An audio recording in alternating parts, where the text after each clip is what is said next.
धारक को 500 रुपये अदा करने का वचन देता हूँ। सिग्नेचर रिजर्व बैंक के गवर्नर के। भारत के हर एक नोट पर कुछ ऐसा ही वचन अंकित होता है, लेकिन क्या आपने कभी सोचा कि इसका मतलब क्या है और क्यों भारत के हर नोट पर रिजर्व बैंक के गवर्नर के सिग्नेचर होते हैं?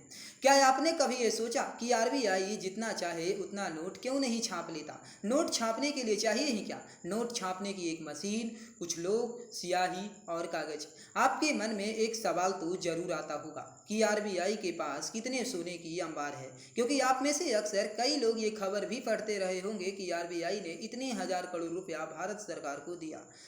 लेकिन क्या आप में से कभी ये जानने की कोशिश की कि आरबीआई को आखिर हजारों करोड़ की इनकम होती कहाँ से है? नमस्कार, मैं हूँ वैभव सक्सेना और आज के वीडियो में हम आज आपको बताएंगे कि आरबीआई काम कैसे करती है, आरबीआई नोट क्यों कितना छापता है, क्यों ढेर नहीं छाप लेता। इन्हीं के बारे में हम आज की वीडियो में इम्पोर्टेंट इन्फॉर्मेशन देने जा रहे हैं। तो चलिए आज की वीडियो हम शुरुआत करते हैं, लेकिन सबसे पहले बात करते हैं नोटों की छपाई की। आरबीआई एक्ट 1934 सेक्शन 22 के तहत आरबीआई को नोट बैंक इशू करने की पावर्स दी गई है और आरबीआई की जो इकाई ये काम करती है उसका नाम है भारतीय रिजर्व बैंक नोट मुद्रण प्राइवेट लिमिटेड।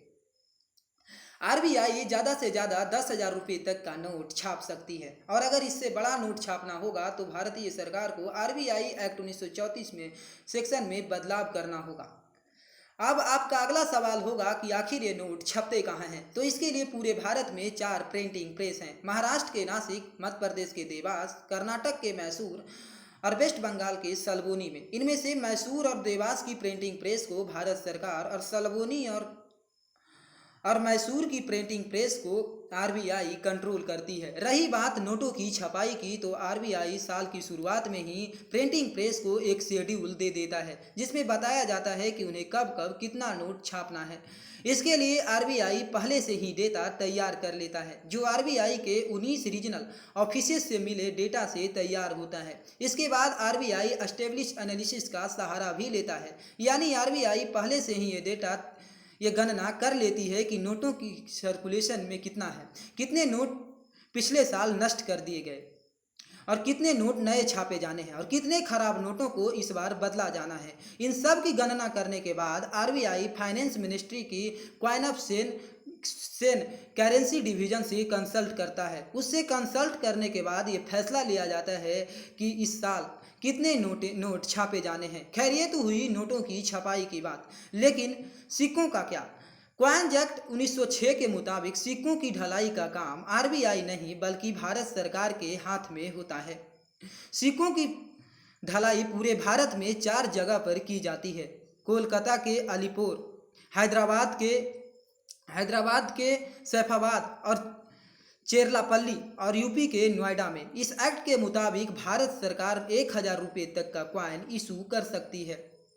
अब अगला सवाल, अहम सवाल ये है कि अगर आरबीआई और सरकार के पास ये अधिकार है कि वे जितना चाहे उतना नोट छाप सकते हैं, तो क्यों नहीं उतना नोट छाप लेते जितना कि उन्हें ज़रूरत है?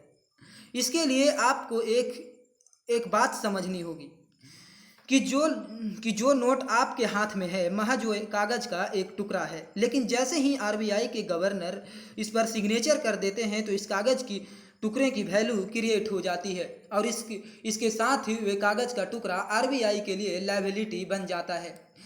सोचने वाली बात यह है कि आरबीआई के पास ऐसा क्या है जिसके बदले में आरबीआई के गवर्नर नोट पर प्रॉमिस करते हैं? तो इसका जवाब है कीमती धातु सोना। भारतीय रिजर्व बैंक का फॉरेन रिजर्व, यानी आरबीआई के पास जितना सोना और जितना फॉरेन रिजर्व उतने के ही नोट आरबीआई इशू कर सकता है। और अगर आरबीआई इससे ज़्यादा का नोट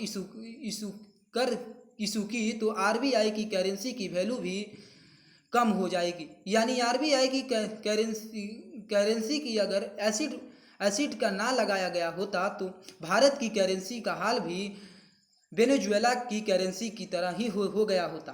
वेनेजुएला में 1,00,000 रुपये तक की करेंसी का नोट है, लेकिन उनकी वैल्यू कौड़ियों के भाव है। यही कारण है कि करेंसी की इंटरनल वैल्यू को मैनेजमेंट करने के लिए आरबीआई और संतुलन बनाकर चलता है। दोस्तों, उम्मीद करते हैं ये किस्सा आपको अच्छा लगा होगा। अगर अच्छा लगा है तो इस चैनल को लाइक, सब्सक्राइब और शेयर और कमेंट करना मत भूलिएगा। और ऐसे ही वीडियो देखने के लिए हमारे चैनल को सब्सक्राइब जरूर करिएगा। उम्मीद है अगले वीडियो में हम फिर मिलेंगे। तब तक के लिए नमस्कार।